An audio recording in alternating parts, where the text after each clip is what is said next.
Good morning, everybody.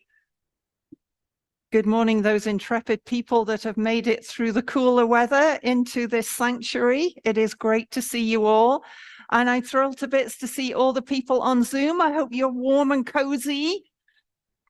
That's great. Maybe with a cup of hot coffee by your side. Whoops, that's perfect. I'm just losing my mic here. All right, let's think a little bit about what is happening in the ministry of Richmond Hill United Church. I am really pleased that the Racism Awareness Working Group have organized a trip to the, maybe trip is the wrong word, an experience for to visit the Holocaust Museum. It is on the website. It has been in the newsletter. This will happen on the 21st. It's on a Sunday at 1 p.m. However, you need to let the organizers know. You need to let Elsa and Jane Wedlock know about that, because we need to book how many people are visiting. So can you please get back to them by tomorrow? Right, we have two beautiful people on Zoom that are going to share announcements, and maybe we'll start off with Carolyn, if that works. Oh, yes, that works fine. Yeah, so, hello, everyone.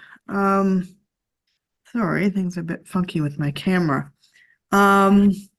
Okay, so maybe, just maybe, you know what I'm here to talk to you about. I'm here to talk to you about the Leadership and Congregational Development Forum. You are warmly invited to be part of this meeting. The meeting is an opportunity to engage with the goals for 2024, which involve building our connections both within and beyond the congregation. Come and talk about what the goals mean to you and how they connect with living your faith or living with intention. To jog your memory, the three goals are Center for Community in the Arts, and becoming an intercultural church, and reconnecting within RHUC and with the wider community. The forum meeting is happening on Wednesday, January 17th. So that's this Wednesday. It's happening in the evening from 7 p.m. to 8:30 p.m. on Zoom. And the Zoom information will be sent out on Tuesday, so that's the day before the meeting. Hope to see you there. And I think we have another announcement. Absolutely right. The Zoom link is also on the website under this particular event heading. And now I invite Jane Wedlock to share an announcement with us.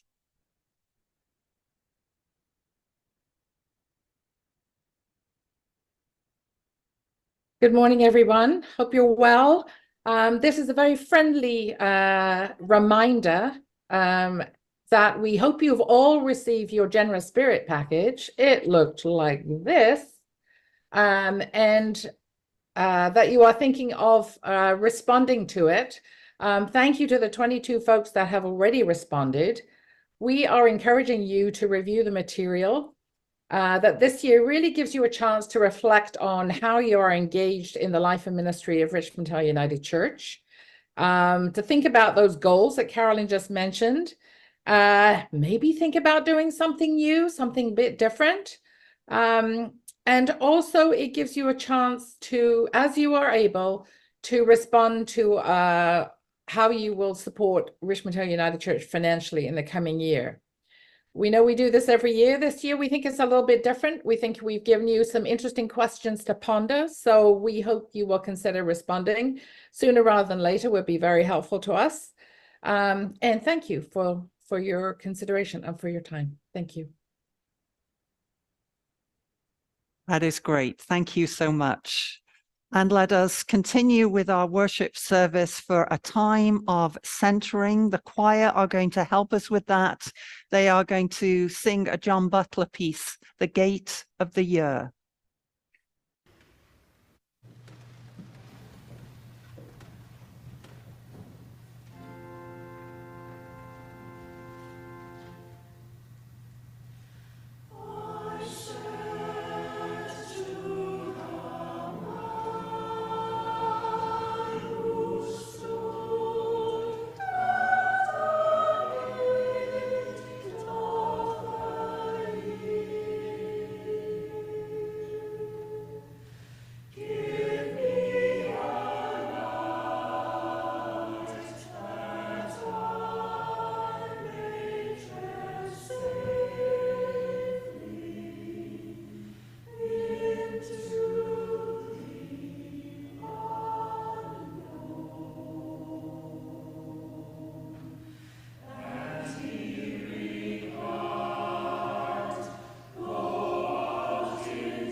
Thank you.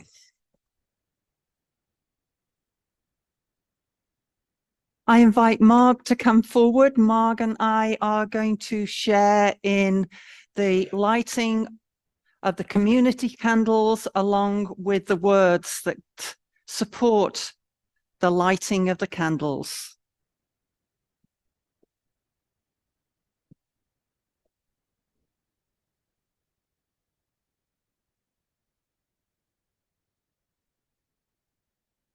We light the candle of our faith in Jesus. Jesus, the star-led one, the radical who calls us to live love in the world.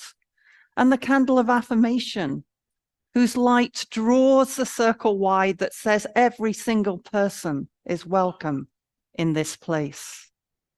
And the candle of reconciliation, it is lighting a path to healing and to mending broken covenants. And the candle that celebrates our diversity, highlighting our commitment to become an intercultural church.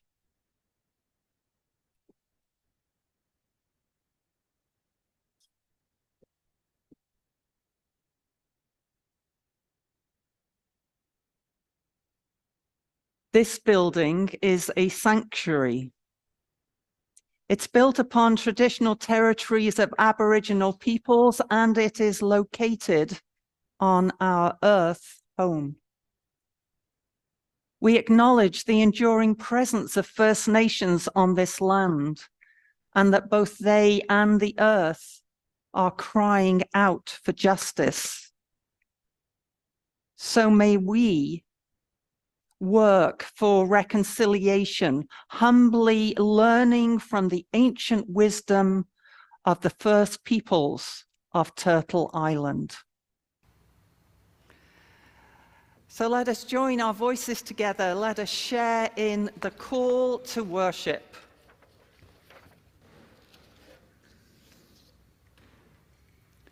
Oh, come, let us worship and consider what wondrous things God has done.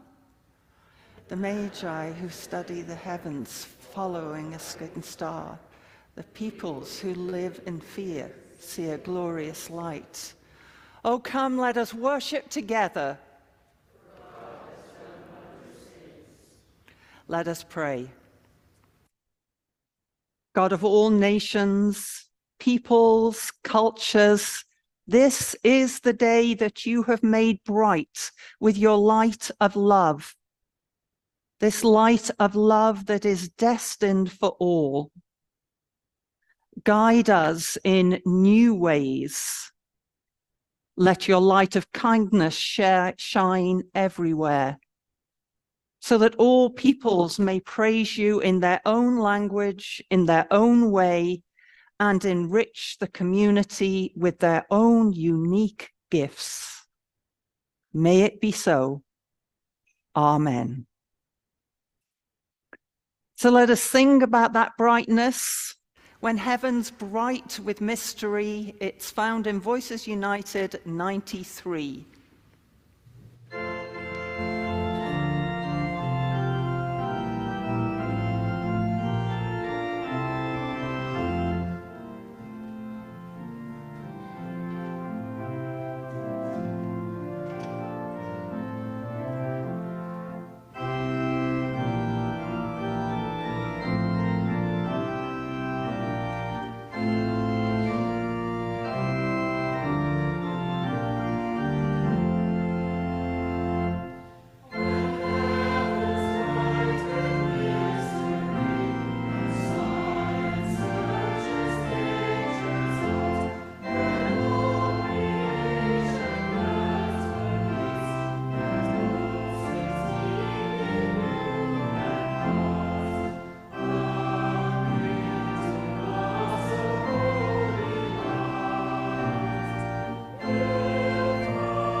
I'm going to set the context for the ancient story that we will hear in a moment, and also set the context for our continuing worship theme, which is we are a star-led people.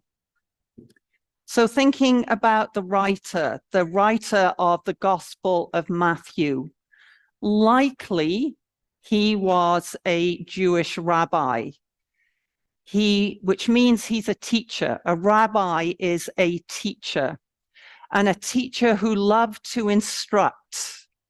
And if you read the rest of Matthew, not much given to flights of imagination and fancy. So the way that the beginning of Matthew's gospel is extraordinary because it is so different from what follows on.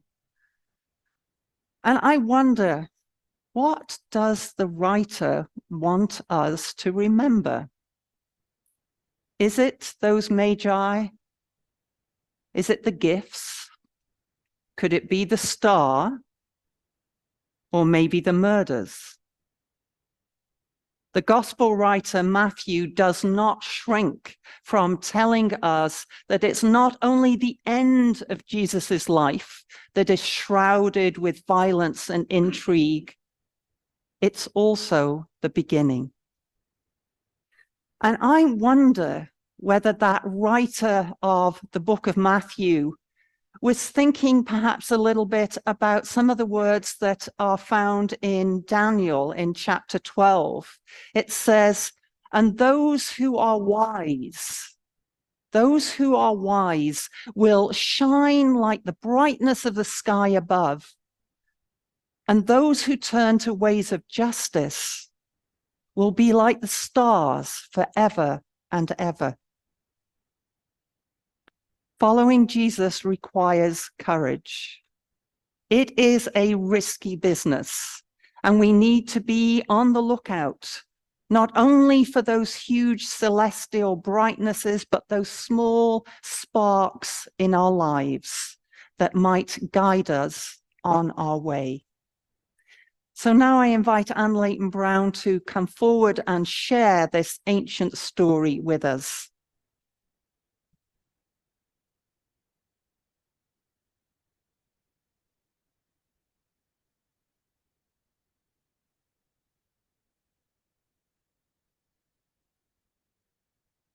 Matthew chapter 2, verses 13 to 18. When the Magi had gone, an angel of the Lord appeared to Joseph in a dream. "Get up," he said, "take the child and his mother and escape to Egypt. Stay there until I tell you, for Herod is going to search for the child to kill him." So he got up, took the child and his mother during the night, and left for Egypt, where he stayed until the death of Herod. And so was fulfilled what God had said through the prophet, "Out of Egypt I called my son." When Herod realized that he had been outwitted by the Magi, he was furious, and he gave orders to kill all the boys in Bethlehem and its vicinity who were 2 years old and under, in accordance with the time he had learned from the Magi. Then what was said through the prophet Jeremiah was fulfilled. "A voice is heard in Ramah, weeping and great mourning. Rachel weeping for her children and refusing to be comforted because they are no more." Thank you. And the choir are going to share with us another anthem.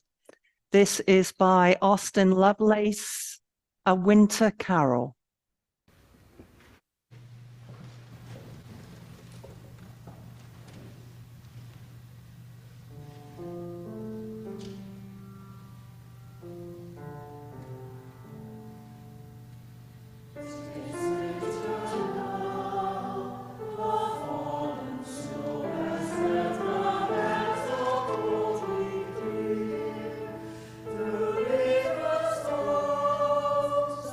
Sharp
Thank you.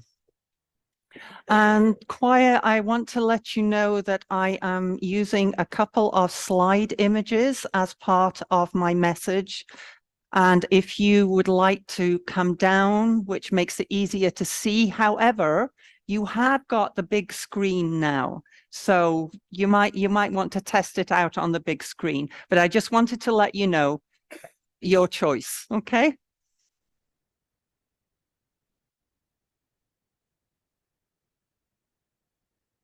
So these stories of the birth of Jesus are filled with wisdom, and sometimes we forget that they can relate to our lives right now. They can relate to the current situations that are going on in the world, but we have to dig a little. We have to use our minds and our imaginations to make those connections. And sometimes if we only read the story from a literal perspective, we might miss the opportunities of connecting to our lives and the world today. So maybe we would be wise to ponder and reflect on these stories. Now, biblical scholars and close friends, Marcus Borg and John Dominic Crossan, have over the years been a formidable writing team. It's through various books and articles and presentations and workshops that they have spoken and written that this partnership lives on, because Marcus Borg died in 2015. In their writing about this star that led the Magi, they get right to the point. And they say, this star has nothing to do with an astronomical phenomenon. It isn't an actual star. It is an image that speaks about Jesus. It speaks about the person he will become, the person who will shine light amongst injustice. And right at the beginning, this story that Anne read for us, we see that light against the injustice and plots of Herod. So I invite you to have a look at the first image. This is a piece by Kelly Lattimore. And what she is doing is reimagining that Holy Family on their flight to Egypt.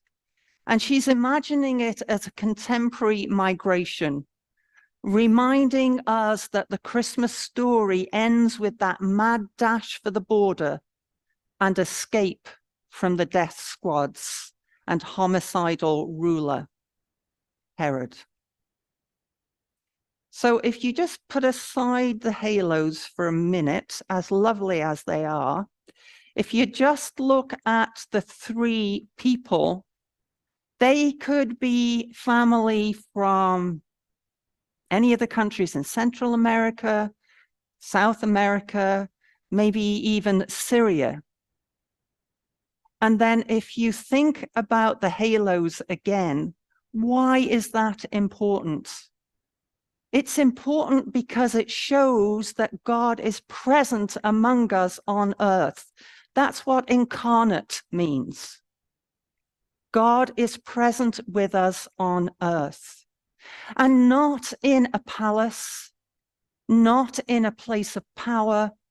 God is present with the victims of empire, with refugees, with people without a home.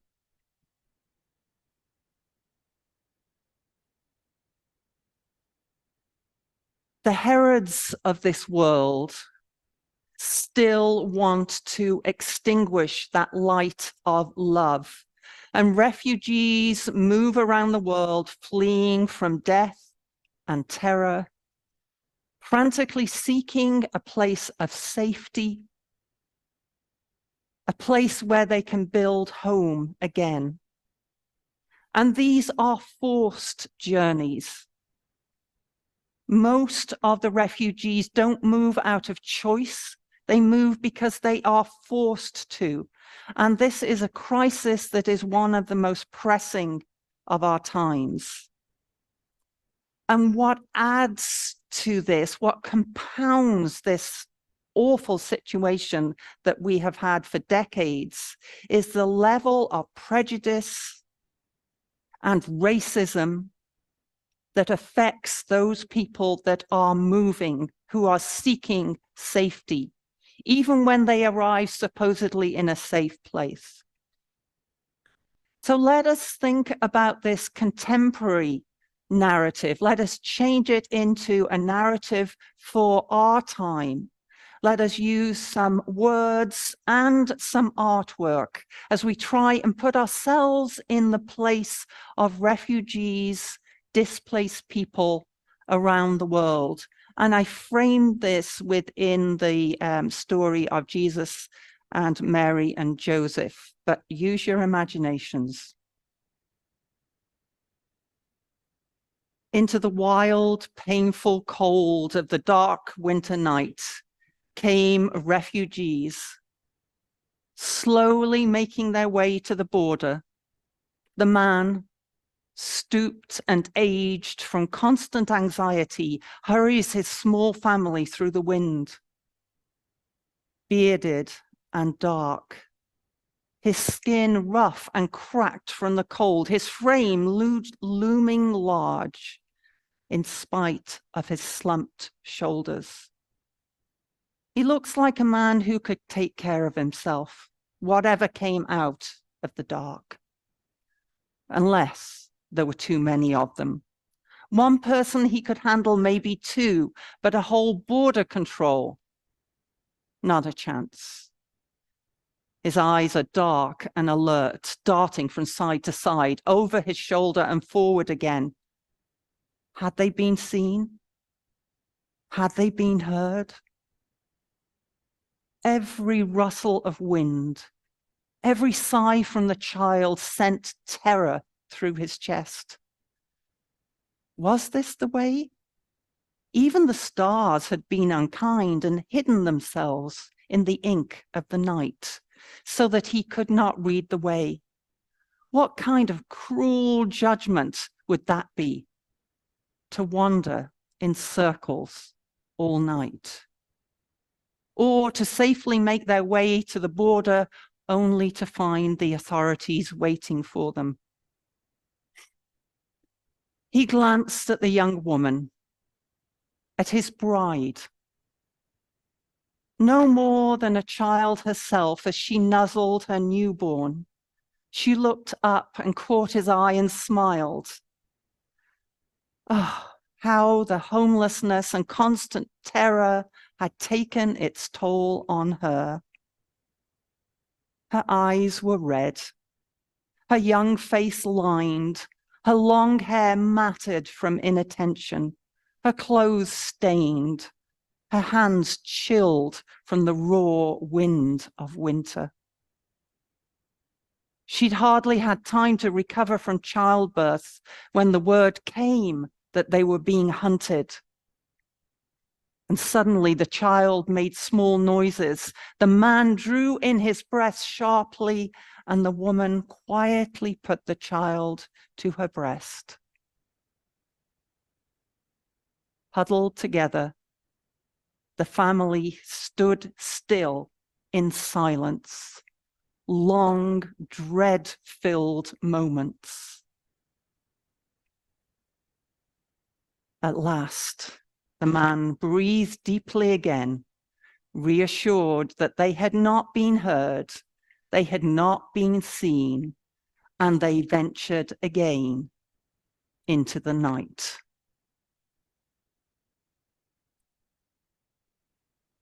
Hundreds of millions of people know this story, know this dangerous path when the way home is closed and they are traveling without the solace of a guiding star. those ones that step into boats with a dream, but without a life jacket. And the ultimate question for us, I think, is, would we provide sanctuary for Mary and Joseph and the child? Would we do that?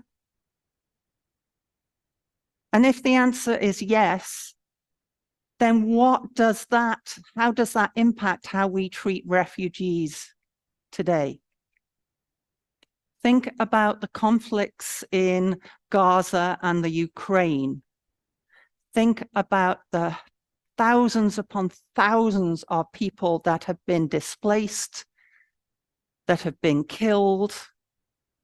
And alongside that, alongside those atrocities, are people all around the world, those places that have just slipped off the news headlines. Those people, it's over 300 million people in the world right now who are displaced from 72 countries, some of which are Sudan, Myanmar, Haiti, Mali, the Democratic supposed Republic of the Congo, Syria, Yemen, Venezuela, Afghanistan, the list goes on. And those of us who have a safe place to call home, we can be part of this journey. You know about this because at Richmond Hill United Church, you have done this many times over. You have sponsored those who find themselves refugees in this harsh world. We can, and you do, open your homes, give from your affluence, share from your abundance. And we must also continue to lobby governments to speak out against that selfishness and fear that wants us to close down our borders, build walls to supposedly protect ourselves against the stranger. And when those few people with refugee status do manage to get into Canada, what do they find? They need to have a place to stay. So it is unacceptable to me that there are people who have found jobs but are sleeping on the streets in Toronto. They have been accepted into this country. They are working, they are contributing, but they cannot find affordable housing. The United Church of Canada has worked directly to sponsor refugees from 1979-ish, and it has encouraged us as congregations to do likewise. And I know that this community has heeded that call. And I found on the United Church's website this quote that really struck home for me. It says, "When we help protect one person who is a refugee from persecution, death, or wasted years in a camp, we save the world for that person. And just maybe we save ourselves too." So perhaps that light that seems to have gone out in our world, that seems to have the darkness have overcome that light, it is still shining. It is no longer a far off celestial manifestation of story, but it spills from our generous open hands. It shimmers beneath the feet of those that have found a place to call home. It illuminates the pathway of humankind when we take steps together and support one another along the way. And then maybe those cries will begin to diminish. So let us remind ourselves in a song that is in More Voices that builds on that reading that Anne read, the piece at the end that connects to the time, the voice in Ramah about all those young ones that were killed and Rachel weeping. So let us sing together this hymn. A voice was heard in Ramah. It's found in More Voices 1:11.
That is such a poignant line, when peace and justice meet.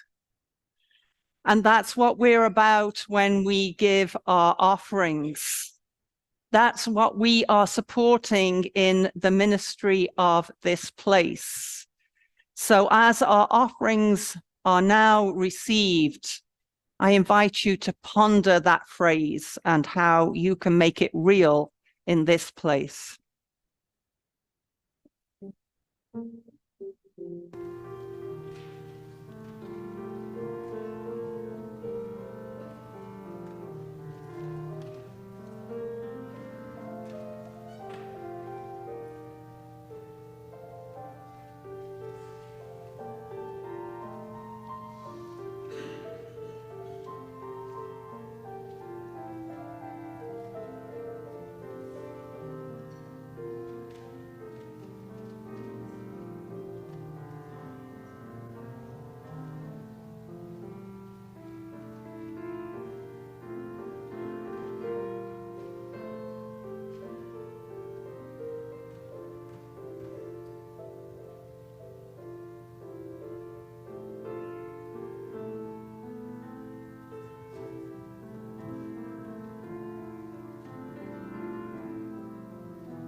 Please be seated. And I invite Doug Lois to lead us in the prayers of the people.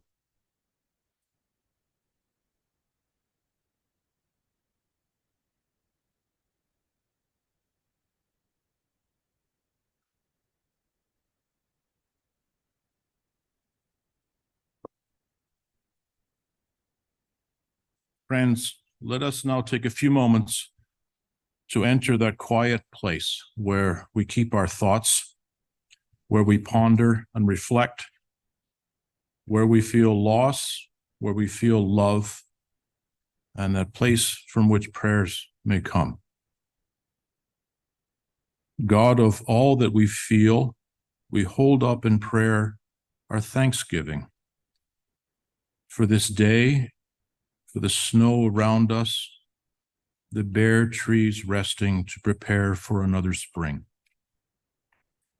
For this community of Richmond Hill and this community of faith, which strives to show welcome and to live your mission.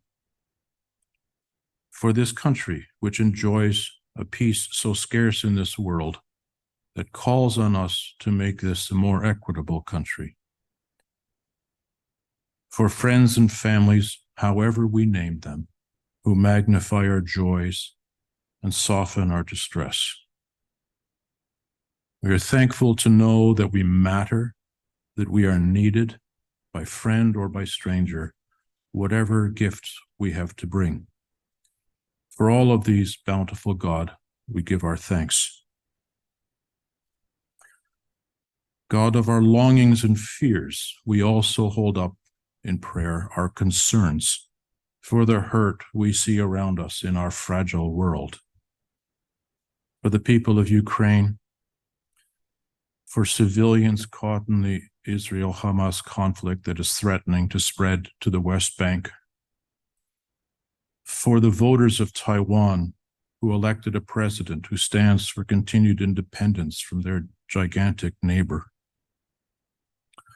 for a climate that saw in 2023 the hottest year on record, and those parts of our country who have to cope, those in parts of our country who have to cope this week with lack of shelter in extreme cold, and all those we know who are coping with illness, Especially today, though, we hold up in prayer the life and service of our sister Sheila McGurl, who died this week, her brother Alan, and her sister-in-law Flory. Compassionate God, may your healing presence reach into the places in our lives where we hold pain. May your loving presence be a comfort for those of us in despair, lost, or alone. May your transforming presence create generosity in place of greed, harmony in place of discord, and justice where there is oppression. Now, from the silence of our own hearts, we bring before you people and places in our lives that need your healing, your loving, and your transforming presence.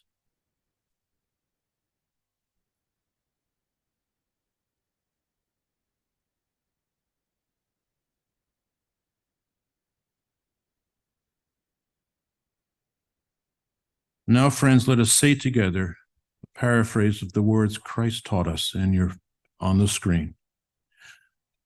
Dear one, closer to us than our own hearts, farther from us than the most distant star, you are beyond naming. May your powerful presence become obvious in the world.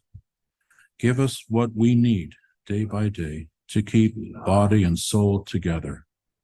We know that to be reconciled with you, we must live peaceably and justly with all creation, putting hate and bitterness behind us. We are torn between our faith in your goodness and our awareness of evil in the world. So deliver us from the temptation to despair. Yours alone is the universe and all its majesty and beauty. Amen.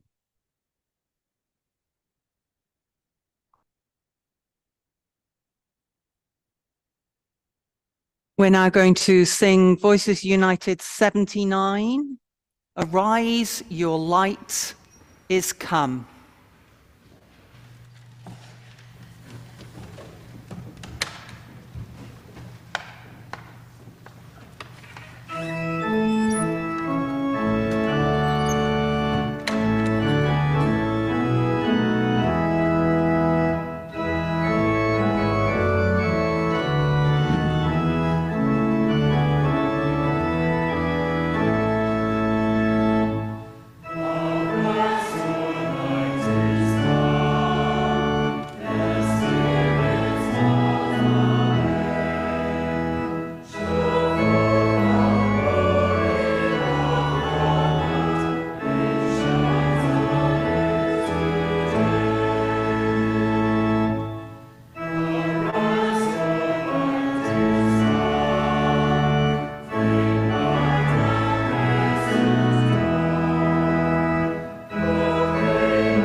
And may we rise and go into the world and take hope and joy with us. It is hard, I know, to believe that each one of us can make a difference, but we can. I know you can. I know together we can make a difference. And sometimes we need a bit of nourishment along the way, so we have got a coffee time after the service today. So I invite you to go in, have some conversation, maybe with somebody that you don't know too well, and enjoy the cookies, coffee, tea, water. So let us sing our blessing. Let us sing about that peace and that light that guides us, that helps us on our way.